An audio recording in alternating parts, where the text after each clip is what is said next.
Assalamualaikum warahmatullahi wabarakatuh. Kembali lagi dengan saya Gary dan Mas Krisna. Di sore ini saya dan Mas Krisna ingin berbincang-bincang, ngobrol santuy tentang membahas hal kemarin ketika saya dan Mas Krisna dan juga tim berkunjung ke makam Sawunggaling, petilasan Raden Patah, dan juga makam Mbah Jati atau yang disebut makam Syekh Abdurrahman. Ya, Mas Krisna, mungkin ada yang ingin diceritakan dari ketiga tempat tersebut? Assalamualaikum warahmatullahi wabarakatuh. Selamat sore teman-teman. Saya mau cerita tentang tempat yang pertama, yaitu makam Sawunggaling atau makam Raden Sawunggaling tepatnya. Ini ada satu cerita, yaitu dari Raden Sawunggaling sendiri itu 1001 kapal. 1001 kapal itu terjadi mulai itu abad ke-15 antara abad ke-16an 1600-an.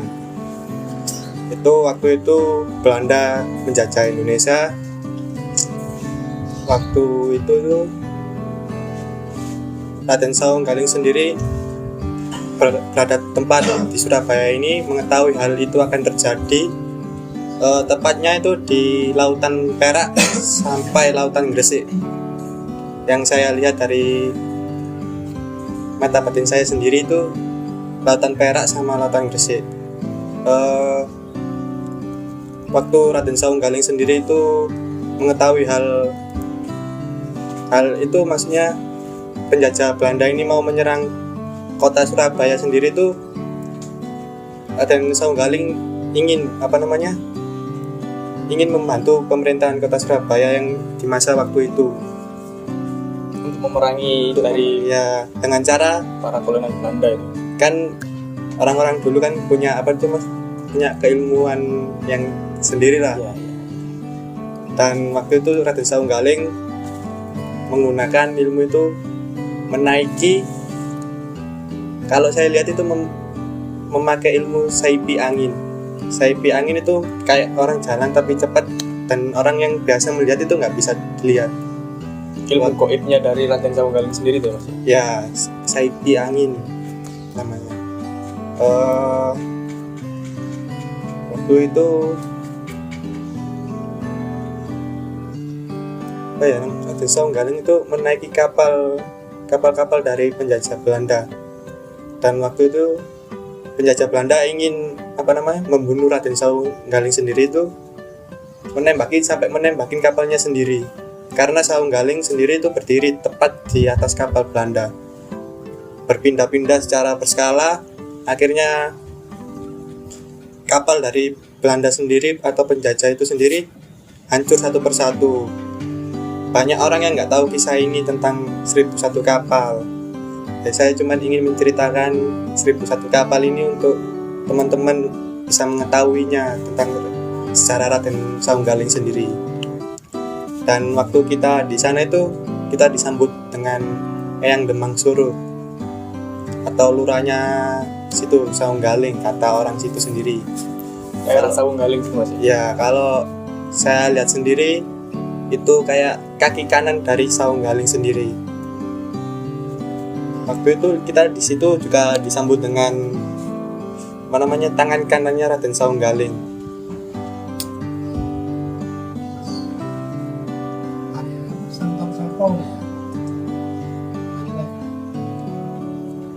Berarti intinya Raden Sawunggaling itu sendiri dari pemerintah kolonial Belanda yang menjajah Surabaya waktu itu seperti kesusahan melawan Raden Sawunggaling. Ya, benar, seperti kesusahan untuk membunuh Raden Sawunggaling itu sendiri. Mungkin juga bisa diceritakan kayak mungkin sampean sempat merasakan hal apa waktu di makam Sawunggaling itu, Mas? Ya, sempat di waktu kita berdoa di makam Raden Sawunggaling itu, tangan kanannya Raden Sawunggaling sendiri itu datang langsung, itu gimana, kayak mau Berpesan ke sampean atau seperti apa? badan saya kalau orang Surabaya namanya disenggol, kayak ditobrok-tobrok gitu. Itu niatnya seperti apa? Ya cuman lewat aja, waktu itu kan cuman lewat terus ke Tenggor.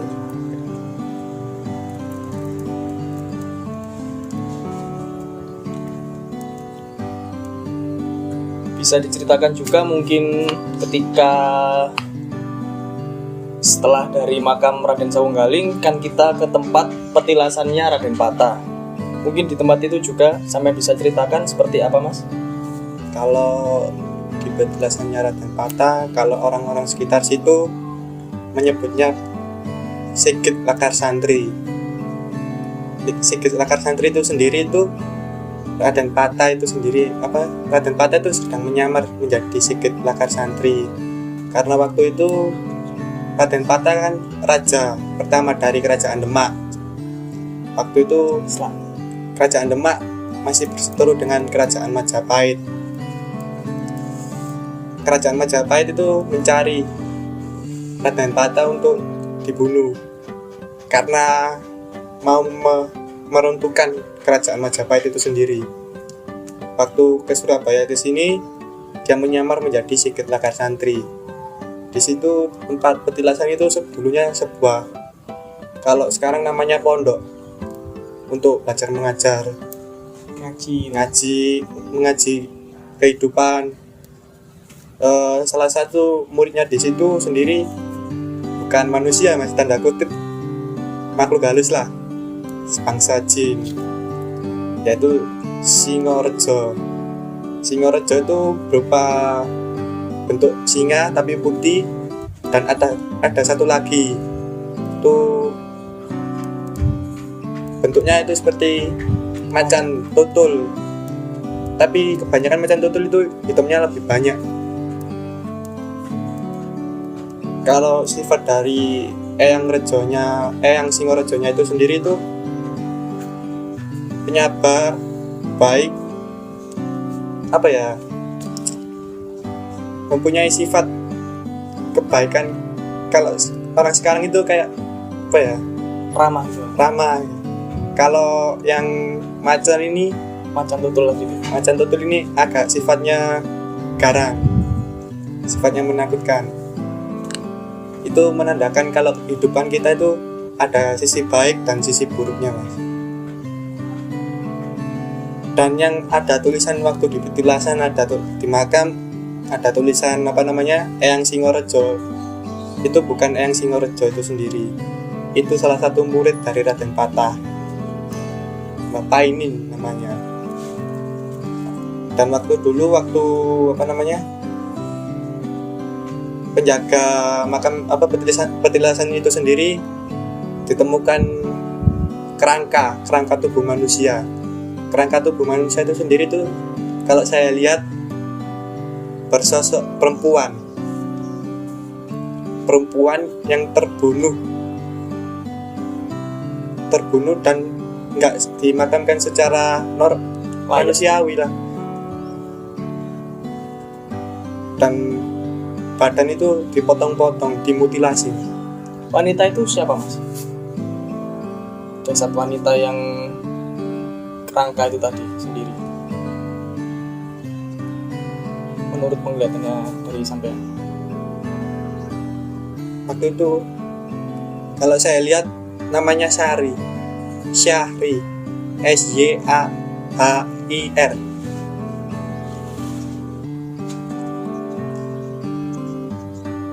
Terkadang dia menunjukkan sosoknya itu sebagai, kalau orang sekarang bilangnya kuntilanak, karena kuntilanak itu identik dengan wanita yang tersakitin. Tapi tidak ada sambungannya dengan kejadian Raden Patah atau Singorejo itu tadi ya? Bukan. Jadi memang mungkin warga di situ yang dibunuh atau seperti apa, mas? Ini sudah beda abad, maksudnya beda tahun, mas. Tapi memang kejadiannya tempatnya di situ tadi, mas ya? Ya, soalnya kan Surabaya bagian Lakar Santrinya sendiri itu masih hutan, masih sangat asri. Waktu itu kan banyak penjajah-penjajah yang bermaksud jahat kepada wanita-wanita pribumi sendiri. Oh iya mas, saya juga mau cerita. Jadi waktu saya sendiri datang pertama kali di tempat petilasan itu, saya merasakan kayak berat badan saya dan juga pusing. Tapi kemudian setelah itu kan, waktu itu kebetulan juga waktu sholat zuhur. Setelah saya sholat, setelah saya juga berdoa, alhamdulillah sih sudah enakan badan saya. Menurut sampean seperti apa itu mas? Karena sempat memang badan rasanya kayak berat mas, terus pusing juga, agak mual sedikit sih. Kayak ditekan gitu ya mas? Ya, benar. Itu efek dari macan yang hitam bentol-bentol itu datang. Soalnya energinya sangat negatif itu mas, Kuat. sangat kuat. Dan waktu itu kan sudah lama nggak ada orang ke situ, kayak si hello lah mas, maksudnya kayak Intinya minta juga seperti kayak didoakan gitu mas. ya. Mungkin juga ada pesan-pesan dari Mbah Jatinya atau si Sigit Lekar Santri, atau maksudnya bundennya tempat situ, kesampaian atau ke kita ini tim, ada pesan tersendiri mungkin dari mereka. Kalau pesan dari yang waktu di makam Raden Saunggaling sendiri itu yang berpesan ini mas, apa namanya, Eyang Demang Suru berpesan, teruskan budaya yang ada di kota Surabaya sendiri, budaya orang Jawa sendiri. Karena sejatinya orang Jawa kalau sudah budayanya semakin hilang, semakin nggak dilestarikan lagi, gimana ya,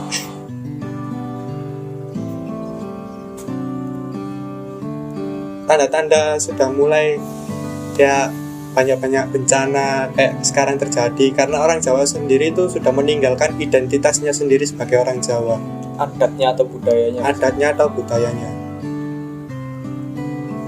Ini nanti bisa bersambung ke kalau sekarang yang lagi viral itu Sabdo Palon mas. Banyak yang terjadi bencana. Mungkin juga bisa sampean ceritakan ketika kita berkunjung ke makam dari Mbah Jati, Raden Syekh Abdurrahman. Syekh Abdurrahman. Kan kita memang waktu itu kita nggak sempat masuk, kru kita kan, tim kita yang masuk ke tempat itu. Mungkin ketika sampean datang ke tempat itu, sampean bertemu langsung dengan Syekh Abdurrahman ya, atau seperti apa? Monggo sampean ceritakan. Waktu saya di makam Mbah Jati itu sendiri, saya ditunjukkan ada sesosok manusia laki-laki yang pakai baju orang Jawa zaman dulu. Yang loreng-loreng itu Seperti batik itu mas ya? ya, terus pakai sewek. Kalau orang Jawa itu namanya sewek. Itu kan versi orang situ sendiri itu ada dua, Syekh Abdurrahman sama Mbah Jati itu sendiri. Ada salah satu itu bersosok jin yang menyamar menjadi Mbah Jati dan memakai nama Syekh Abdurrahman. Karena gini mas, jin itu suka melihat orang yang mempunyai ilmu yang tinggi, karomah yang luar biasa.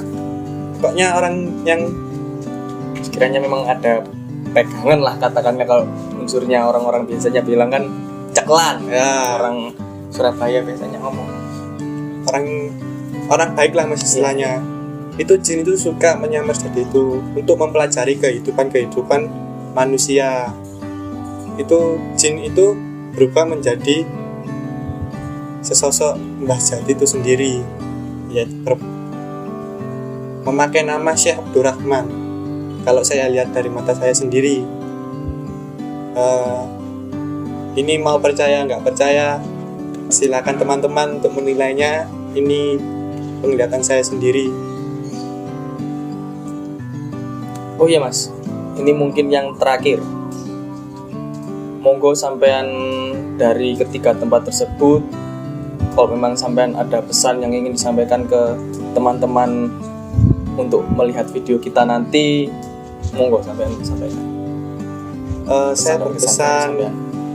untuk teman-teman, jangan meninggalkan budaya kita, jangan meninggalkan identitas kita sebagai orang Jawa sendiri. Banggalah dengan identitas sebagai orang Jawa. Itu sih Mas, pesan saya, Mas. Lestarikan terus budaya-budaya yang ada di Indonesia ini sendiri. Oke Mas, terima kasih untuk waktunya.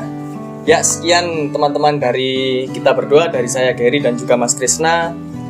Semoga dari hasil perbincangan ini bisa bermanfaat untuk kalian semua. Terima kasih. Assalamualaikum warahmatullahi wabarakatuh.